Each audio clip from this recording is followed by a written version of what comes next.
నమస్తే, welcome to ground report. నీ కుమార్ దామిరా. కరువు నిండిన నేల బీటలు వారి ఆ పగుళ్లలో దాగిన కన్నీటి కథ పాలమూరుది. దశాబ్దాల తరబడి పాలమూరు గడ్డపై ఎండిన ఆశలు, వలసబాట పట్టిన బతుకులు, బొంబాయి దుబాయి వలసపోయిన కరువు నేల పసిపాప నవ్వులు తాకట్టు పెట్టి పొట్ట చేత పట్టుకుని పయనమైన పాలమూరు బిడ్డలు కృష్ణమ్మ కంటికి దూరమైపోయారు. చెరువులు ఎండిపోయినాయి, బావులు ఎగిరిపోయినాయి, రైతు గుండెలో తడి ఆవిరైంది. వాన కురుబలేదు, విత్తనం మొలకెత్తలేదు. ఉమ్మడి రాష్ట్రంలో ప్రాజెక్టుల పేర్లు కాగితాల్లోనే కనిపించేవి. కాలువల కలలు కనుమరుగయ్యాయి. సమైక్య రాష్ట్రంలో ఎన్ని ప్రభుత్వాలు మారినా పాలమూరు తలరాత మాత్రం మారలేదు. పాలమూరు బిడ్డకు వలస గోస తప్పలేదు. తెలంగాణ రాష్ట్రం సిద్ధించిన తర్వాతే గట్టున పడింది పాలమూరు గడ్డ. రాష్ట్రం రావడంతోనే కేసీఆర్ ముందుగా దృష్టి పెట్టింది పాలమూరు పథకంపైనే. మేధావులతో మేధోమదనం జరిపి తన మేధస్సును రంగరించి మెదడును చిలికి పాలమూరు రంగారెడ్డి ఎత్తిపోతల పథకానికి రూపకల్పన చేసిండు కేసీఆర్.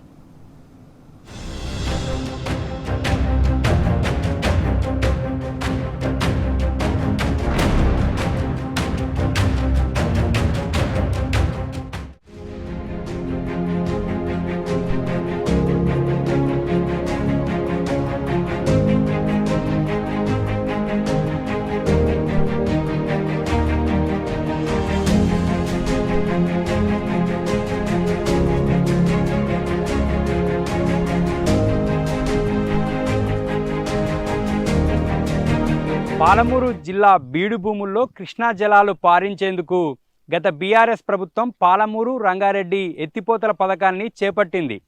ఉమ్మడి రాష్ట్రంలో గుక్కెడు నీటి కోసం తన్లాడిన పాలమూరు జిల్లా వాసులకు కృష్ణా నీటిని అందించేందుకు పాలమూరు రంగారెడ్డి ప్రాజెక్టు చేపట్టి 90% పనులను పూర్తి చేసింది.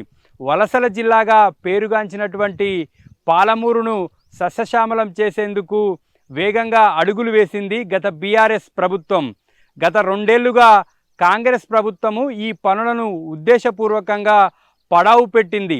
సీఎం సొంత జిల్లా అయినప్పటికీ కూడా జిల్లా ప్రజల సాగునీటి కళ నెరవేరకుండా పోతుంది. గత 2.5 ఏళ్లుగా కాంగ్రెస్ ప్రభుత్వం పాలమూరు రంగారెడ్డి ప్రాజెక్టుపై ఉద్దేశపూర్వకంగా చేస్తున్నటువంటి నిర్లక్ష్యంపై టీ న్యూస్ స్పెషల్ స్టోరీ.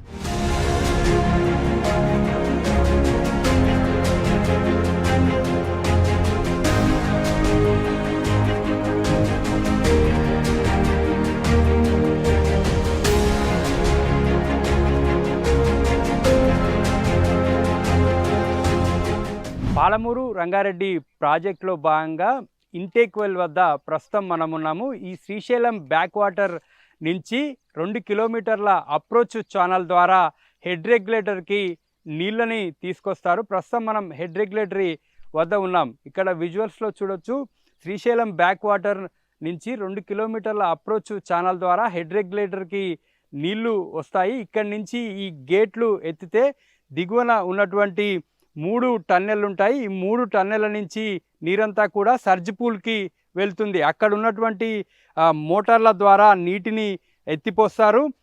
104 మీటర్ల ఎత్తుకి మొదటి స్టేజ్లో నార్లాపూర్ రిజర్వాయర్లోకి డెలివరీ సిస్టమ్ ద్వారా కృష్ణా నీటిని ఎత్తిపోస్తారు. ఇది అత్యంత కీలకమైనటువంటి ప్రదేశం. ఇది స్టార్టింగ్ పాలమూరు రంగారెడ్డి ప్రాజెక్టుకి ఒక స్టార్టింగ్ పాయింట్గా దీన్ని చెప్తారు. ఇక్కడే కృష్ణా నీటిని పాలమూరు రంగారెడ్డి ప్రాజెక్టుకి సోర్స్ పాయింట్గా ఇక్కడ ఎంచుకున్నారు. ఇక్కడ 800 అడుగులు, శ్రీశైలంలో నీటి మట్టం 800 అడుగులు వరకు కూడా ఈ పాయింట్ నుంచి నీటిని ఎత్తిపోసేటటువంటి విధంగా ప్రాజెక్ట్ను డిజైన్ చేశారు. ఈ 800 అడుగుల వరకు కూడా, అంటే శ్రీశైలం ప్రాజెక్టులో దాదాపుగా డెడ్ స్టోరేజ్ కంటే దిగువన ఉన్నప్పుడు కూడా నీటిని ఎత్తిపోసుకునేటటువంటి అవకాశం ఉంటుంది. అంటే కృష్ణానదిలో ఉన్నటువంటి బొట్టును సద్వినియోగం చేసుకునేటటువంటి విధంగా అప్పటి ముఖ్యమంత్రి కేసీఆర్ గారు మేధోమదనం చేసి రిటైర్ ఇంజనీర్లతోటి సంప్రదించి ఈ ఎక్కువ నీటిని, కృష్ణాలో ఉన్నటువంటి ఎక్కువ నీటిని వినియోగించుకునేటటువంటి విధంగా కూడా ప్రాజెక్ట్ని రూపొందించారు. ఈ శ్రీశైలం బ్యాక్ వాటర్ నుంచి ఈ నీటిని ఎత్తిపోసేటటువంటి విధంగా ఈ పనులన్నీ కూడా 2022-21 ప్రాంతంలోనే ఈ పనులన్నీ కూడా ఈ అప్రోచ్ ఛానల్ కావచ్చు, హెడ్ రెగ్యులేటరీ, ఈ టన్నెల్ వర్క్స్ అంతా కూడా అప్పటికే పూర్తయ్యాయి.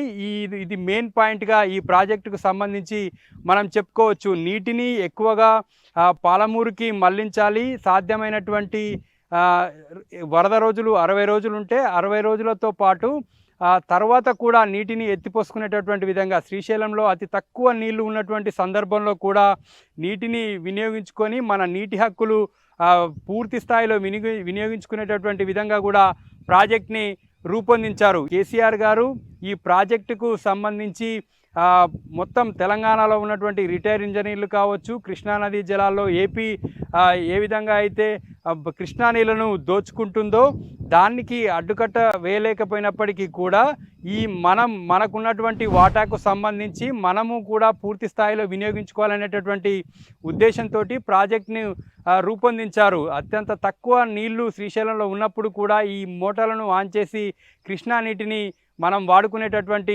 అవకాశం ఉండేటట్టు కూడా మాజీ ముఖ్యమంత్రి కేసీఆర్ డిజైన్ చేశారు.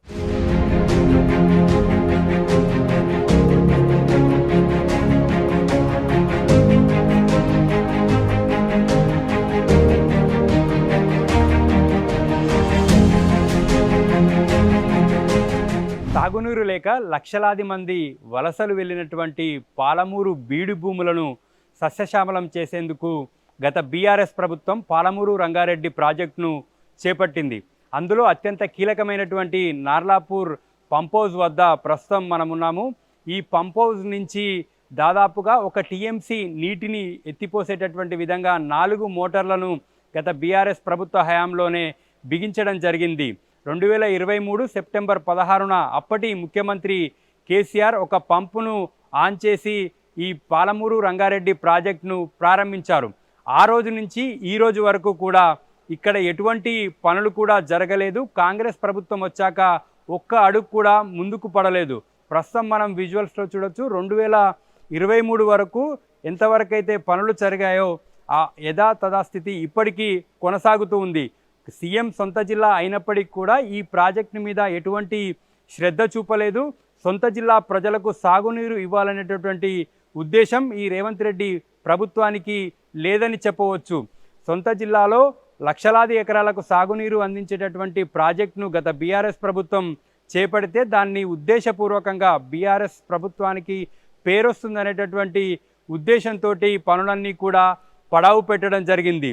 2.5 ఏళ్లుగా జిల్లా ప్రజలు సాగునీటి కోసం ఎదురు చూస్తున్నారు. అయినప్పటికీ కూడా కాంగ్రెస్ ప్రభుత్వము పట్టించుకోలేదు. ఇటీవల బీఆర్ఎస్ పార్టీ ఉమ్మడి జిల్లా నేతలంతా కూడా పాలమూరు రంగారెడ్డి ప్రాజెక్టు చేపట్టాలని చెప్పి పాదయాత్ర నిర్వహిస్తామని ప్రకటించారు. దీంతో ప్రభుత్వం ఒక్కసారిగా ఉలిక్కిపడింది. జిల్లాలో తమకు రాజకీయ మనుగడ ఉండదు, ఈ ప్రాజెక్టు మీద పాదయాత్రకు బీఆర్ఎస్ పిలుపునివ్వడంతో ఇక మాకు రాజకీయ భవిష్యత్తే ఉండదని భావించినటువంటి కాంగ్రెస్ ప్రభుత్వం హడావుడిగా పనుల మీద సమీక్షతో పాటు మంత్రులు, ఎమ్మెల్యేలు కూడా ప్రాజెక్టును విజిట్ చేసి పనుల పురోగతి గురించి సమీక్ష చేశారు. జూన్ 4, 5వ తేదీన సీఎం రేవంత్ రెడ్డి కూడా జిల్లా పర్యటనకు వచ్చి ఈ పాలమూరు రంగారెడ్డి ప్రాజెక్టు పనులను క్షేత్రస్థాయిలో పరిశీలించనున్నారు. ఇదంతా కూడా బీఆర్ఎస్ పార్టీ విజయంగా చెప్పుకోవచ్చు. ఈ ప్రాజెక్టు అత్యంత కీలకమైనటువంటి ప్రాజెక్టు. శ్రీశైలం బ్యాక్ వాటర్లో ఉన్నటువంటి 215 టీఎంసీల నీటి నుండి రోజుకి 2 టీఎంసీల చొప్పున 60 రోజులు వరద జలాలను లిఫ్ట్ చేసేటటువంటి విధంగా కూడా ఈ ప్రాజెక్టును డిజైన్ చేయడం జరిగింది. ఈ ప్రాజెక్టులో కాళేశ్వరం ప్రాజెక్టులో వాడినటువంటి మోటార్లకు మించి సామర్థ్యం ఉన్నటువంటి మోటార్లను ఇక్కడ బిగించారు. ప్రస్తుతం మనం విజువల్స్లో చూడొచ్చు. మొత్తం 4 మోటార్లను బిగించారు. ఒక్కో మోటార్ 145 మెగావాట్ల సామర్థ్యం ఉన్నటువంటి పంపు. కాళేశ్వరం ప్రాజెక్టులో 139 మెగావాట్ల సామర్థ్యం ఉన్నటువంటి పంపులను బిగించారు. అంతకు మించి సామర్థ్యం ఉన్నటువంటి పంపులను పాలమూరు రంగారెడ్డి ప్రాజెక్టులో నీటిని ఎత్తిపోయడానికి వినియోగిస్తూ ఉన్నారు. ఈ ప్రాజెక్టు పూర్తయితే ఈ ప్రాజెక్టు ద్వారా దాదాపుగా 12,30,000 ఎకరాలకు ఉమ్మడి పాలమూరు, రంగారెడ్డి, నల్గొండ జిల్లాలో సాగునీరు అందుతుంది. దాంతోపాటు 1221 గ్రామాలకు తాగునీటి అవసరాలను కూడా ఈ ప్రాజెక్టు తీర్చనుంది. దక్షిణ తెలంగాణ వరప్రదాయినిగా ఈ పాలమూరు ప్రాజెక్టును చెప్పుకోవచ్చు. ఈ పాలమూరు ప్రాజెక్టు కోసం జిల్లా ప్రజలంతా కూడా దశాబ్దాలుగా ఎదురు చూస్తున్నారు. ఈ ప్రాజెక్టును చేపట్టడంతో పాటు గత బీఆర్ఎస్ ప్రభుత్వం ఉమ్మడి రాష్ట్రంలో పెండింగ్లో పెట్టినటువంటి ప్రాజెక్టులన్నీ పూర్తి చేసి వలసల జిల్లాకే వలసలు వచ్చేటటువంటి విధంగా కూడా గత బీఆర్ఎస్ ప్రభుత్వం పనిచేసింది. అటువైపు పెండింగ్ ప్రాజెక్టులను పూర్తి చేసి సాగునీరు ఇవ్వడంతో పాటు ఇటువైపు ఈ ప్రాజెక్టు పనులను కూడా యుద్ధ ప్రాతిపాదికన చేపట్టింది.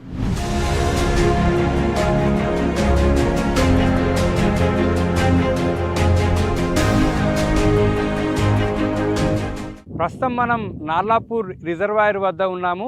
మొదటి పంప్ హౌస్ నుంచి ఇక్కడికి 104 మీటర్ల ఎత్తుకి మోటార్లు నీటిని పంప్ చేస్తాయి.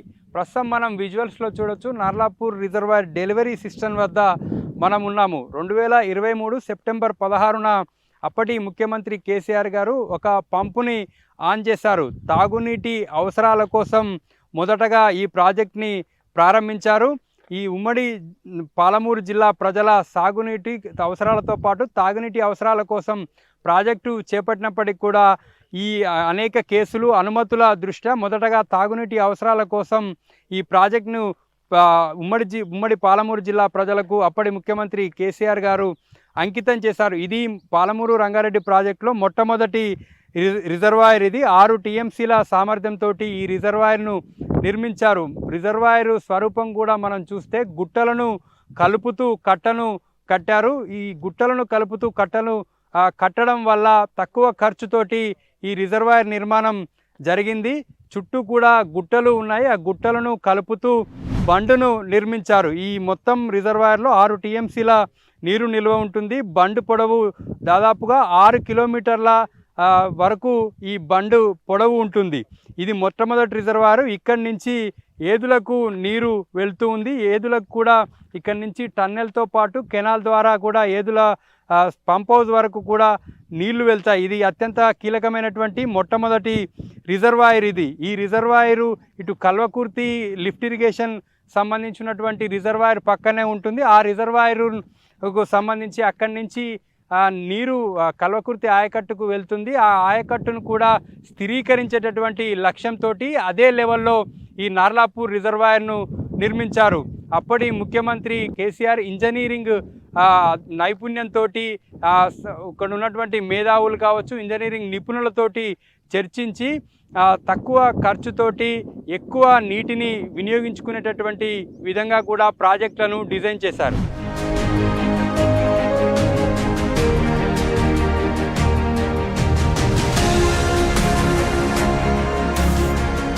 పాలమూరు రంగారెడ్డి ప్రాజెక్టులోని మొత్తం 5 రిజర్వాయర్లలో రెండో రిజర్వాయర్ ఏదుల రిజర్వాయర్. నార్లాపూర్ నుంచి 24 కిలోమీటర్ల దూరంలో ఈ ఏదుల రిజర్వాయర్ ఉంటుంది. ఇక్కడికి 8 కిలోమీటర్ల గ్రావిటీ కెనాల్, అక్కడి నుంచి 16 కిలోమీటర్ల టన్నెల్ ద్వారా ఏదుల సర్జ్ పూల్కి నీళ్లు వస్తాయి. అక్కడి నుంచి 134 మీటర్ల ఎత్తులో ఉన్నటువంటి ఏదుల రిజర్వాయర్లోకి డెలివరీ సిస్టమ్ ద్వారా నీటిని ఎత్తిపోస్తారు.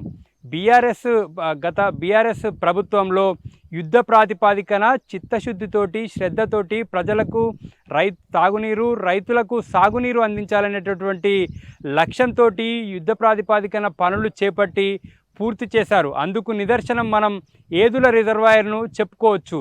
కేవలం 24 నెలల్లోనే ఏదుల రిజర్వాయర్ పనులను 100% పూర్తి చేసి ఈ రిజర్వాయర్కు సంబంధించినటువంటి పనులన్నీ కూడా పూర్తి చేశారు.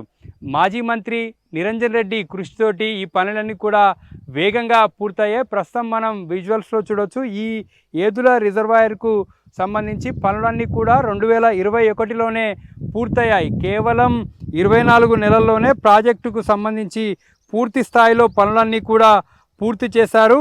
ఇటు పంప్ హౌస్ కావచ్చు, సర్జ్ పూల్ కావచ్చు, డెలివరీ సిస్టమ్ కావచ్చు, రిజర్వాయర్ సంబంధించినటువంటి బండ్ కావచ్చు, ఇలా అన్ని పనులను కూడా చాలా వేగంగా పూర్తి చేశారు. దాదాపుగా 4800 ఎకరాల భూసేకరణ చేశారు. ఇక్కడ ఉన్నటువంటి 4-5 గ్రామాల రైతులను ఒప్పించి భూసేకరణను కూడా వేగంగా పూర్తి చేశారు. దాదాపుగా 2 గ్రామాల్లో 1299 కుటుంబాలు ముంపుకు గురయ్యాయి. వారికి సంబంధించినటువంటి ప్యాకేజీని కూడా బీఆర్ఎస్ ప్రభుత్వం వారికి వేగంగా అందించింది. ఈ రిజర్వాయర్ తోటి వనపర్తి జిల్లాలో దాదాపుగా 50,000 ఎకరాలకు సాగునీరు అందుతుంది. దాదాపుగా 6 కిలోమీటర్ల మేర కూడా ఈ రిజర్వాయర్ బండు ఉంటుంది. ఈ రిజర్వాయర్లో 6 టీఎంసీల నీటి నిల్వ ఉంటుంది. ఈ ప్రాజెక్టు నిర్మాణం అనేది ఒక చరిత్రగా చెప్పుకోవచ్చు. ఈ ప్రాజెక్టును అత్యంత వేగంగా పూర్తి చేసి జిల్లా ప్రజలకు నీరు అందించడంలో అత్యంత కీలకంగా ఉన్నటువంటి ఈ భారీ జలాశయాల నిర్మాణాన్ని వేగంగా పూర్తి చేసింది. గత కాంగ్రెస్ ప్రభుత్వం ఉన్న సందర్భంలో కల్వకుర్తి ఎత్తిపోతల పథకాన్ని చూసుకుంటే అక్కడ కేవలం 1 టీఎంసీ 2 టీఎంసీలకు సంబంధించినటువంటి రిజర్వాయర్లను మాత్రమే నిర్మించారు. కానీ బీఆర్ఎస్ భారీ రిజర్వాయర్ల నిర్మాణం పాలమూరు రంగారెడ్డి ప్రాజెక్టులో భాగంగా చేపట్టింది. దాదాపుగా 65 టీఎంసీల నీటిని మనం ఎత్తిపోసి నిల్వ చేసుకునేటటువంటి విధంగా భారీ జలాశయాలను గత బీఆర్ఎస్ ప్రభుత్వం నిర్మించింది. కేవలం కాలువలకు సంబంధించినటువంటి పనులు మాత్రమే పెండింగ్లో ఉన్నాయి. ఈ పూర్తయినటువంటి పనులు 90% పనులు కూడా అనేక అవరోధాలు, అడ్డంకులు, కేసులను ఎదుర్కొంటూ పనులను చేశారు. ఎక్కడ కూడా ఇటు నిధుల విషయంలో కానీ ఇటు కేసుల విషయంలో కానీ పనులు ఆగకుండా ఈ కాంగ్రెస్ నేతలు ఎన్ని అడ్డంకులు సృష్టించినప్పటికీ కూడా పనుల్లో జాప్యం జరగకుండా పనులు పూర్తి చేసేలా అప్పటి బీఆర్ఎస్ ప్రభుత్వం చర్యలు తీసుకుంది. కానీ 2.5 ఏళ్ళుగా ఈ రిజర్వాయరు ఇలానే ఉంది. ఇక్కడి వరకు కూడా నీటిని తరలించేటటువంటి అవకాశం ఉన్నప్పటికీ కూడా మధ్యలో ఈ 2.5 ఏళ్ళుగా నార్లాపూర్ రిజర్వాయర్ నుంచి ఏదుల రిజర్వాయర్కి వచ్చేటటువంటి మధ్యలో కొంత రాయి అడ్డు రావడంతో కెనాల్కి ఆ రాయిని పలగొట్టేటటువంటి పనులు కూడా ఈ కాంగ్రెస్ ప్రభుత్వం చేపట్టలేదు. 6 నెలలు యుద్ధ ప్రాతిపాదికన చేస్తే ఆ అడ్డుగా ఉన్నటువంటి బండరాయినంతా కూడా తొలగించి ఇక్కడి వరకు నీటిని తీసుకొచ్చేటటువంటి వీలుంది. అయినప్పటికీ కూడా ఆ పనులు చేపట్టకుండా కాంగ్రెస్ ప్రభుత్వం నిర్లక్ష్యం చేసింది. 12.5 లక్షల ఎకరాలకు సాగునీరు పారించే అపర భగీరథ ప్రయత్నానికి బీజం వేసిండు. పాలమూరు ఎత్తిపోతలకు ప్రాణం పోసిండు. ఎవరెన్ని అడ్డంకులు సృష్టించినా కాలంతో పోటీపడి ప్రాజెక్టును నిర్మించిండు కేసీఆర్. మొదటి పంపును స్వయంగా తానే ప్రారంభించిండు. కృష్ణమ్మ పర్వలను పాలమూరు రైతులకు కల్లారా చూపిండు. 90% పనులు ఆనాడే పూర్తయినాయి. ఇంకో 10% కంప్లీట్ అయి ఉంటే ఈ పాటికి పాలమూరు పచ్చబడేది. కానీ ఇంతలోనే పచ్చకామర్ల బ్యాచ్ దిగింది. కాంగ్రెస్ అధికారంలోకి రావడం, పాలమూరుకు పడావు పడడం రెండూ ఒకేసారి జరిగాయి.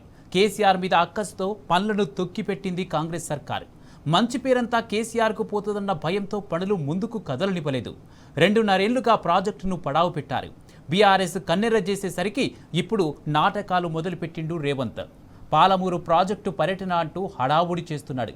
మాకు తెలియదా రేవంత్ నీ కుట్రలు అన్నీ గమనిస్తున్నాం. పాలమూరులోనే నీకు నీ పార్టీకి పాతరేస్తారు ప్రజలు.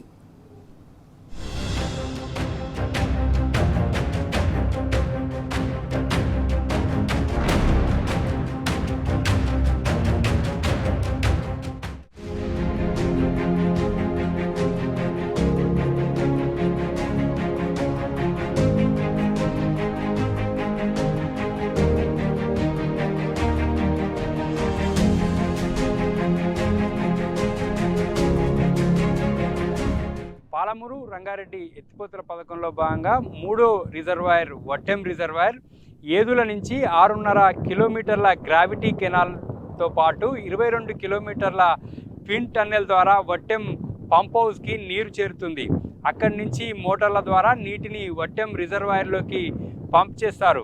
ప్రస్తుతం మనం వట్టెం రిజర్వాయర్ కట్ట మీద ఉన్నాము. గుట్టలను కలుపుతూ ఈ బండంతా కూడా నిర్మించారు. ఇక్కడి నుంచి దాదాపుగా 1,39,000 ఎకరాలకు సాగునీరు అందుతుంది. ఈ మొత్తం ప్రాజెక్టులో మొదట డిజైన్ చేసినటువంటి సందర్భంలో వట్టెం రిజర్వాయర్ నుంచే ఈ ప్రాజెక్టుకు సంబంధించి ఆయకట్టు ప్రారంభమవుతుంది. ఏదుల వరకు కేవలం నీటిని ఎత్తిపోసి రిజర్వాయర్ను నింపడం మాత్రమే ఉండేది. తర్వాత ఏదుల నుంచి కూడా ఆయకట్టుకు నీరు వెళ్ళేలా కూడా డిజైన్ చేయడం జరిగింది. దీంతో పాటు వట్టెం రిజర్వాయర్ నుంచి 1,39,000 ఎకరాలకు సాగునీరు అందుతుంది. ప్రస్తుతం మనం విజువల్స్లో చూస్తున్నటువంటి ఈ బండ్ నిర్మాణం అంతా కూడా గత బీఆర్ఎస్ హయాంలోనే పూర్తి చేయబడింది. అప్పటి నుంచి ఇప్పటి వరకు కూడా ఎటువంటి పనులు ఇక్కడ చేపట్టలేదు. సీఎం సొంత జిల్లాలో ఈ జిల్లా ప్రజలకు సాగునీరు అందించాలనేటటువంటి ఉద్దేశం లేకపోవడంతో పనులన్నీ కూడా ఎక్కడికక్కడ నిలిచిపోయాయి. 2023లో ప్రభుత్వం మారిన తర్వాత ఈ ప్రాజెక్టుకు సంబంధించి ఒక్కసారి కూడా సీఎం రేవంత్ రెడ్డి సమీక్ష చేయలేదు, నిధుల కేటాయింపు చేయలేదు, పనులు ఎంతవరకు వచ్చాయి, పెండింగ్ ఉన్నటువంటి పనులేంటి, కరువైన వరకు నీటిని ఏ విధంగా తీసుకురావచ్చు అనేటటువంటి అంశాల మీద ఈ జిల్లా మంత్రులు కానీ ఎమ్మెల్యేలు కానీ సీఎం కానీ ఎప్పుడు కూడా సమీక్ష కూడా చేయలేదు. కానీ ఇటీవల బీఆర్ఎస్ పాదయాత్ర ప్రకటించడంతో ప్రభుత్వంలో చలనం వచ్చింది. రేవంత్ రెడ్డి కూడా క్షేత్రస్థాయిలో ఇక్కడ పర్యటన చేసేందుకు కూడా సిద్ధమయ్యారు. కానీ గత బీఆర్ఎస్ ప్రభుత్వమే దాదాపుగా పనులన్నీ కూడా కంప్లీట్ చేసింది. ప్రధానంగా ఈ ఒక్కో రిజర్వాయర్ 16, 17, 18 టీఎంసీల రిజర్వాయర్లను ఈ ప్రాజెక్టులో భాగంగా నిర్మించడం జరిగింది. వీటితోటి పాలమూరు జిల్లా ముఖ చిత్రం మారిపోనుంది. ఒకనాడు కనీసం తాగునీటికి కూడా నోచుకున్నటువంటి జిల్లాలో కృష్ణా, తుంగభద్ర నదులు ఉన్నప్పటికీ కూడా ఈ జిల్లా వెనకవేయబడింది. ఈ జిల్లాకు సంబంధించి ఉన్నటువంటి ప్రజలకు సాగునీటి అవసరాలను తీర్చాలనేటటువంటి ఉద్దేశంతో ఇంత భారీ రిజర్వాయర్ల నిర్మాణం చేపట్టి వాటిని పూర్తి చేయడం జరిగింది. ఈ కరువైన రిజర్వాయర్ వరకు కూడా నీటిని తీసుకొచ్చే కేవలం 6 నెలల్లో నీటిని తీసుకొచ్చే వీలున్నప్పటికీ కూడా రేవంత్ ప్రభుత్వం ఉద్దేశపూర్వకంగా నిర్లక్ష్యం చేస్తూ వచ్చింది. ఈ రిజర్వాయర్కు సంబంధించి వట్టెం పంప్ హౌస్ మునిగిపోతే కూడా కనీసం మంత్రులు కానీ ఎవరు ఇటువైపు కన్నెత్తి చూడలేదు. పూర్తిగా ప్రభుత్వ నిర్లక్ష్యంతో ప్రజాధనం అంతా కూడా వృధా అయింది. ఈ పంప్ హౌస్ 2024లో సమయంలో వర్షాకాలంలో ఈ పంప్ హౌస్ అంతా కూడా మునిగిపోయినటువంటి సందర్భంలో కూడా ప్రభుత్వం ఈ వట్టెం పంప్ హౌస్ను పట్టించుకోలేదు. ఈ ఘటన ఈ ప్రభుత్వం యొక్క వ్యవహార శైలికి ఒక నిదర్శనంగా చెప్పుకోవచ్చు. ఇంత భారీ ప్రాజెక్టు దాదాపుగా 12.5 లక్షల ఎకరాలకు సాగునీరు అందించేటటువంటి ఈ ప్రాజెక్టు పట్ల ప్రభుత్వం ఎంత నిర్లక్ష్యంగా ఉందో ఈ యొక్క ఘటన మనకు తెలియజేస్తుంది.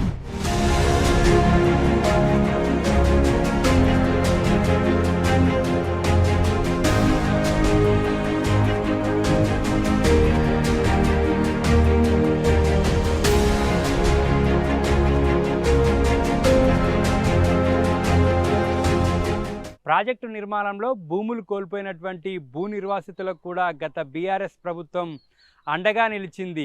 ప్రాజెక్టు నిర్మాణంలో సర్వం కోల్పోయి నిరాశ్రయులైనటువంటి వారు తిరిగి తమ ప్రశాంతమైనటువంటి జీవనాన్ని కొనసాగించేటటువంటి విధంగా వారు తమ నివాసాన్ని ఏర్పరచుకునేటటువంటి విధంగా అన్ని రకాల సహాయ సహకారాలు గత బీఆర్ఎస్ ప్రభుత్వం అందించింది.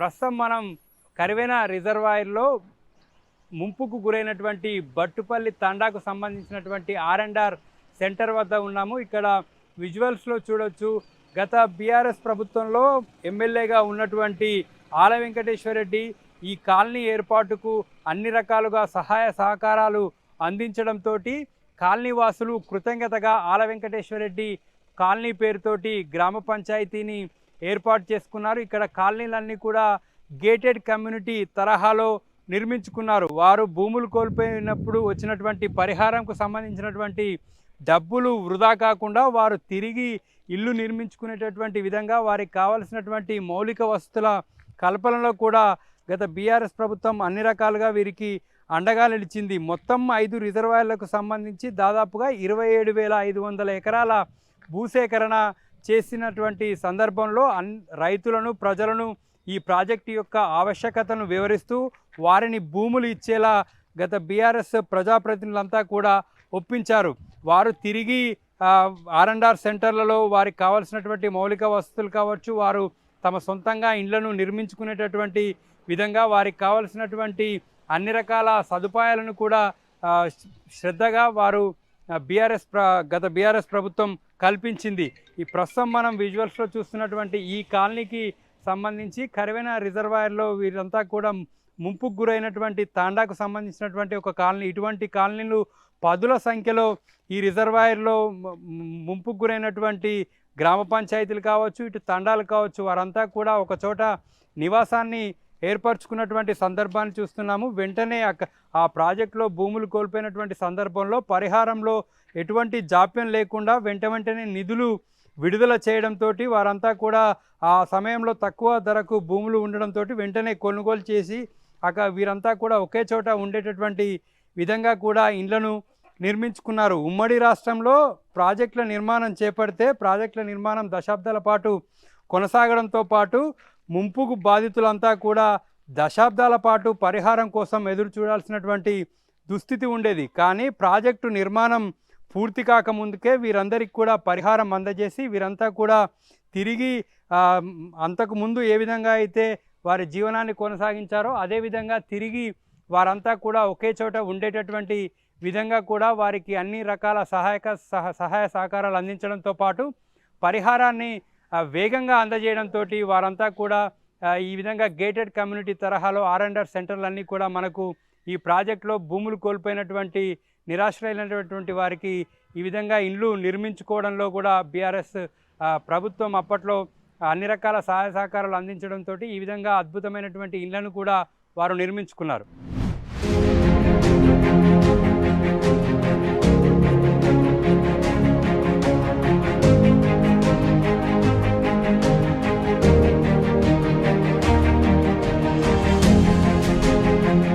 పాలమూరు రంగారెడ్డి ప్రాజెక్టులో మరో కీలకమైనటువంటి ప్రాజెక్టు కురుమూర్తిరాయ కరివెన రిజర్వాయర్. భూత్పూర్ మండలం కరివెన వద్ద ఈ ప్రాజెక్టును నిర్మించారు. ఈ ప్రాజెక్టుకి మిగతా రిజర్వాయర్లతో పోలిస్తే ప్రత్యేకత ఉంది. ఈ ప్రాజెక్టుకి ఎటువంటి పంప్ హౌస్ అవసరం లేకుండానే వట్టెం రిజర్వాయర్ నుండి 11 కిలోమీటర్ల గ్రావిటీ కెనాల్ ద్వారా కరివెన రిజర్వాయర్లోకి నీళ్లు వస్తాయి. ఇక్కడ ఎటువంటి పంప్ హౌస్ అవసరం లేదు. పూర్తిగా మనం విజువల్స్లో చూడొచ్చు, గుట్టలను కలుపుతూ బండు నిర్మించారు. ఈ బండు దాదాపుగా 15 కిలోమీటర్ల మేర ఈ బండు ఉంటుంది. మొత్తం ప్రాజెక్టులో ఇది 19 టీఎంసీల సామర్థ్యం ఉన్నటువంటి ప్రాజెక్టు. మరో ప్రత్యేకత ఏంటంటే దీంట్లో అతి తక్కువ ముంపు, చుట్టూ కూడా ప్రభుత్వ భూమి ఎక్కువగా ఉంది. ఇక్కడ కేవలం 4 తండాలు మాత్రమే ముంపుకు గురయ్యాయి. ఈ ముంపుకు గురైనటువంటి తాండాలన్నిటికీ కూడా R&R ప్యాకేజ్ ఇవ్వడం, వాళ్ళు అద్భుతంగా ఇళ్లను నిర్మించుకున్నారు. ప్రాజెక్టు పనులు ప్రారంభం కాకముందుకే ఆ పరిహారము, దానికి సంబంధించినటువంటి డబ్బులన్నీ కూడా గత బీఆర్ఎస్ ప్రభుత్వం వేగంగా చెల్లించింది. కేవలం 1200 ఎకరాల భూమిని మాత్రమే ఈ రిజర్వాయర్ కోసం సేకరించారు. మిగతాదంతా కూడా ఇక్కడ ప్రభుత్వ భూమిగా ఉంది. ఇక్కడి నుంచి ఉద్దండాపూర్ రిజర్వాయర్కు సంబంధించినటువంటి పంప్ హౌస్కి నీళ్లు వెళ్తాయి. ఇది నాలుగవ రిజర్వాయర్గా ఉంది. ఈ కరివెన వద్దే 2015లో అప్పటి ముఖ్యమంత్రి కేసీఆర్ ఈ పాలమూరు రంగారెడ్డి ఎత్తిపోతల పథకానికి శంకుస్థాపన చేశారు. ఈ రిజర్వాయర్కు సంబంధించి స్వయంగా కేసీఆర్ గారు ఈ సెక్యూరిటీ నిబంధనలను పక్కన పెట్టి ఇక్కడికి వచ్చి ఈ గుట్ట మీదకి ఎక్కి ఈ రిజర్వాయర్ను ఆయన స్వయంగా పరిశీలించారు. ఇక్కడ నిర్మిస్తే ఎన్ని నీళ్లు ఆగుతాయి ఏంటి అనే దాని మీద స్వయంగా సెక్యూరిటీ నిబంధనలు కాదని కూడా ఇక్కడికి వచ్చి స్వయంగా చూశారు. అప్పటి ఎమ్మెల్యేగా ఉన్నటువంటి ఆల వెంకటేశ్వర రెడ్డి ప్రత్యేకమైనటువంటి చొరవతోటి ఈ రిజర్వాయర్ ఇక్కడ కట్టొచ్చు, ఇక్కడ ఇన్ని నీళ్లు ఆగుతాయి, తక్కువ ముంపు, తక్కువ భూమి సేకరణతోటి, మరోవైపు పంప్ హౌస్ అవసరం లేకుండా నీళ్లు నిలుస్తాయనేటటువంటి అంశాన్ని కేసీఆర్ గారి వద్ద ప్రస్తావించినటువంటి సందర్భంలో స్వయంగా ఆయనే వచ్చి ఈ రిజర్వాయర్ నిర్మాణం చేపడితే ఎట్లా ఉంటుంది ఏంటి అనే దాని మీద స్వయంగా పరిశీలించారు. ఇలా గత బీఆర్ఎస్ ప్రభుత్వం ఎంతో శ్రద్ధతోటి ఈ జిల్లా ప్రజలకు తాగునీళ్లు అందించాలనేటటువంటి లక్ష్యంతో యుద్ధ ప్రాతిపాదికన పనులు చేపట్టి 90% పూర్తి చేసి ఈ జిల్లా ప్రజల కలను నెరవేర్చేటటువంటి దిశగా 9.5 ఏళ్ల కాలంలో పనిచేసింది. కానీ కాంగ్రెస్ ప్రభుత్వం ఏర్పడిన తర్వాత ఈ జిల్లాకు సంబంధించినటువంటి వ్యక్తి ముఖ్యమంత్రిగా ఉన్నప్పటికీ కూడా ఈ ప్రాజెక్టును పూర్తిగా పడవ పెట్టారు. కేసీఆర్ గారికి పేరు వస్తుందనేటటువంటి దురుద్దేశంతో ఈ ప్రాజెక్టు పనులన్నీ కూడా పెండింగ్ పెట్టి కాంగ్రెస్ ప్రభుత్వం నిర్లక్ష్యం చేస్తూ వస్తుంది. ఈ వ్యవహారాన్నంతా కూడా జిల్లా ప్రజలు గమనిస్తూ ఉన్నారు. కాంగ్రెస్ ప్రభుత్వ వైఖరిపై కూడా మండిపడుతున్నటువంటి పరిస్థితి ఉంది. ఈ నేపథ్యంలోనే బీఆర్ఎస్ పార్టీ నేతలంతా కూడా పాదయాత్ర ప్రకటించడంతో కాంగ్రెస్ పార్టీలో కొంత చలనం వచ్చింది. సమీక్షలు, క్షేత్రస్థాయి విజిట్ పేరుతో హడావుడి చేస్తుంది. బీఆర్ఎస్ పార్టీ మళ్ళీ ఈ ప్రాజెక్టును పూర్తి చేస్తారా లేదా అంటూ ప్రశ్నించినటువంటి నేపథ్యంలో ప్రజల్లో వస్తున్నటువంటి వ్యతిరేకతను తగ్గించుకునేటటువంటి విధంగా స్వయంగా సీఎంఏ రంగంలోకి దిగుతూ ఉన్నారు. కేవలం గత బీఆర్ఎస్ పార్టీని బదనాం చేసేటటువంటి ఉద్దేశంతో ఇన్ని రోజుల పాటు కాంగ్రెస్ పార్టీ పనులన్నీ కూడా పెండింగ్లో పెట్టింది. ఈ జిల్లా బీడు భూముల్లో కృష్ణమ్మ సొరంగాలను ఈదుతూ కొండలను దాటుకొని పాలమూరు బీడు భూములను సస్యశ్యామలం చేసేందుకు కొన్ని అడుగుల దూరంలో మాత్రమే నిలిచింది. ఇటు నార్లాపూర్ నుంచి కరవెన వరకు నీటిని 2023లోనే తీసుకొచ్చేటటువంటి అవకాశం ఉంది. కేవలం 6 నెలల పనులు చేపడితే ఇక్కడి వరకు నీళ్లు వచ్చేటివి. కానీ ఉద్దేశపూర్వకంగానే పనులన్నీ కూడా పెండింగ్ పెట్టి ఇప్పటికే 2 సీజన్లకు సంబంధించి పాలమూరు రైతాంగం అంతా కూడా నష్టపోయారు. ఇప్పటికైనా ప్రభుత్వంలో చలనం వచ్చి చిత్తశుద్ధితోటి జిల్లా ప్రజలకు సాగునీరు అందించాలనేటటువంటి లక్ష్యంతో పనులు పూర్తి చేయాలని చెప్పి పాలమూరు జిల్లా వాసులు డిమాండ్ చేస్తున్నారు. వీడియో జర్నలిస్ట్ దశరథ్తో నరేష్, టీ న్యూస్, మహబూబ్నగర్ జిల్లా.